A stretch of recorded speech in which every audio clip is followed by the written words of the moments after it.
ចូលក្នុងដីសូមស្រស់ស្រីគុណដីជ្រោយគល់ផងដីអូនដីថ្មីសំណាមានជីវជាតិទូស្មៅដល់ជ្រៀតក៏បងចង់ដាំដីគេមកចែកឲ្យក្រមុំចាំតាមចំណាំនេះជាច្បាប់ធម្មជាតិស្រឡាញ់នាងបងស្រឡាញ់មកយូរពេលបងគិតគូសំដីស្រីដាំផ្កាបងធ្វើតាមប្រពៃណីដូនតារៀមសូមសន្យាមិនដាំផ្កាក្រៅរបងខ្លួនបងកុំលោភមិនខុសអូនក្រមុំការបងដើមធំព្រោះតែដីជីវ៉ាមិនຕົកយូរចូលស្ដីអូនរៀបការបងសូមដាំផ្ការៀមរាដាំមួយជីវិត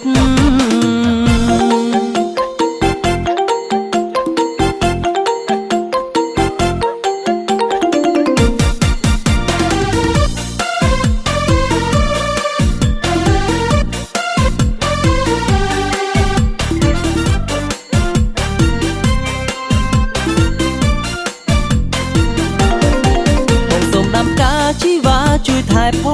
ងដាំក្នុងរបងចន្លងទ្វារចូលផ្ទះស្រីកាមួយដើមបងដោតចូលក្នុងដីសូមស្រស់ស្រីគុណដីជ្រោយគល់ផងដីអូនដីថ្មីសំណាមានជីវជាតិទូស្មៅដល់ជ្រៀតក៏បងចង់ដាំដីគេមកចែកឲ្យក្រមុំចាំតាមចំណាំនេះជាច្បាប់ធម្មជាតិស្រឡាញ់នាងបងស្រឡាញ់មកយូរពេលបងគិតគូសំដីស្រីដាំផ្កាបងធ្វើតាមប្រពៃណីដូនតារៀមសូមសន្យាមិនដាំផ្កាក្រៅរបងខ្លួនបងកុំលោភមិនខុសអូនក្រមុំការបងដើមធំព្រោះតែដីជីវ៉ាមិនຕົកយូរចូលស្ដីអូនរៀបការបងសូមដាំផ្ការៀមរាដាំមួយជីវិត